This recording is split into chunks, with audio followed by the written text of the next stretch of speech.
Okay. Good. Really hello. You look at me. Much more pleasant. Okay.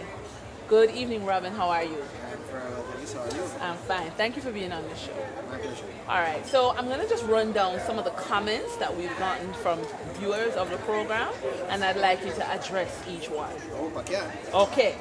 The big one is fear of investing on the stock market. People say, me not understand, I can't bother.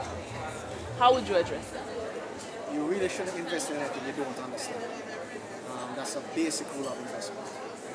So persons who really don't understand stocks should really not do it until they do have an understanding. But what I would do is encourage them to gain that understanding, either through reading or by speaking to persons who do know something about the stocks and investing on the stock market, and or seeking investment advice from brokerage house. And I would actually advise all three. All right. Now, the other comment is investing is only for the big man. So I am too small, my money is too small, nobody in a business with me, nobody have time to talk to me, I just don't have the long money that, required to go on the market. It's a comment we've heard as well at the start. And it's a fact. I mean, the persons with a large amount of money are going to get more attention and more love from the investment houses who want the bigger clients who are going to yield them, greater returns. We do, however, have brokers who will accommodate smaller investors. And it may be as simple as putting you into a pooled investment scheme where you can start very small. But really, you only need a small stake to start buying securities on the stock exchange. When you say small, how small? Well, as I said, the least expensive stock on the stock market, I didn't want to say cheap, right? The least expensive is Simony, which trades at about 3 or 4 cents. And the minimum quantity you have to buy is 100 stocks. So literally, if you have 4 cents times 100, which is $4 Jamaican, you can start investing on Jamaica Stock Exchange.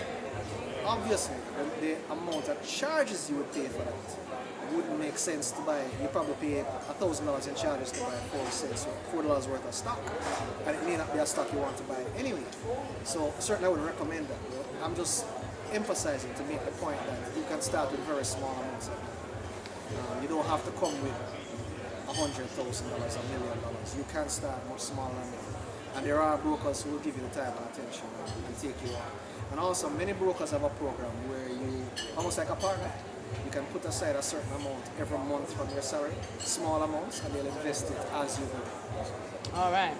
Now, the other comment is that investing is hard to understand. What do you say about that? Even harder to understand is why you're always broke.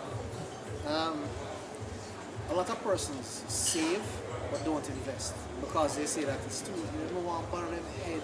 We're trying to understand all the big words about investing. And we feel their pain.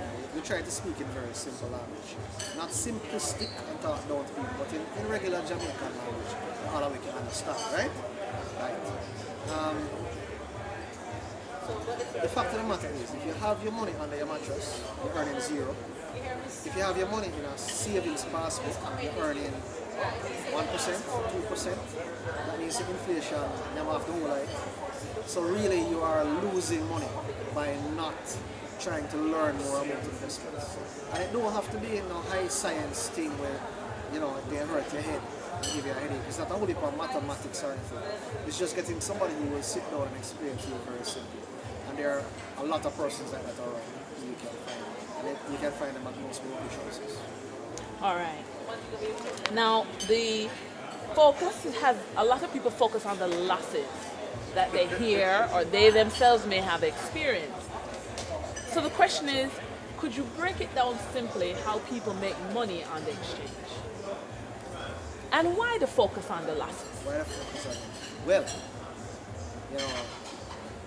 you always remember your first love when it's broken and gone, So it's a natural human tendency to remember the losses, but not remember the gains, not remember when you did make, a good investment of whatever it may have been. On the stock market, you find that there are cycles. There are times when prices generally go up and when prices generally go down. And even within those cycles, there may be individual stocks which are going in price up and down. And people make money not only from their ownership stake in the companies in those stocks, by owning a piece of those companies through those stocks. So they may get a dividend, kind of like an interest payment but for the ownership stake. They also make money on whether the price of the stock goes up or down. And it can go up or down of its own, or it could go generally with all the other stocks, depending on what the economy is doing or what the industry is doing. So there are many factors which would cause the price of a stock to go up or down. It's very painful when your stock goes down. And people say, boy, I put in my $10 and now it's only worth $7, I want to get out of it. And that's a natural human reaction. But if you think about it, it's probably the worst thing you could do. Especially if you have real faith in the stock, in the company that you've bought the stock in. Because what you would have done is buy the stock at a high price, $10, and sell it at a low price, $7. Which is what you want to do is the opposite. You want to be buying the stock when it's at $7 and perhaps selling it when it's at $10. Buy low and sell high. That's how you really make capital gains on the exchange. And so what you want to do is not necessarily time the market. You want to probably have a number of stocks you look at. And you try to hold over a fairly long period of time. Maybe you sell some and you recover your position and you get out sometimes or you get into new ones. But what you really do want is to hold them over time. And even if they go down for a while, usually, maybe they come back up. But you don't want to be holding on to something that's just going down, and you don't see any end in sight. And that really only happens in a company which has, quite frankly, bad management or is just in the wrong industry. And you probably wouldn't have bought that stock in the first place. So you don't want to focus too much on those short-term losses. Now, there's also a reluctance to even start. You know, persons say, well, I want to put my money in and then I want to be able to pull it back out same time, or whenever I'm ready, I don't, so because there's the possibility of losing, I don't want to start. I'm not here to sell anybody a bed of roses. If you invest in equities, there's a possibility you could lose some of the value. Persons who tell you otherwise for any security, they're lying. You can lose your money in real estate, you can lose your money in government bonds, as we saw recently. Almost anything you invest in can lose your money. If you put it on your mattress, you're losing money. If you put it in a savings account, a regular passport, you're losing money. So I'm not here to tell you, boy, don't be afraid of losing money. I'm saying that if you're going to expect to get a return on your money, then it comes with a certain amount of risk. And that risk, therefore, is your friend.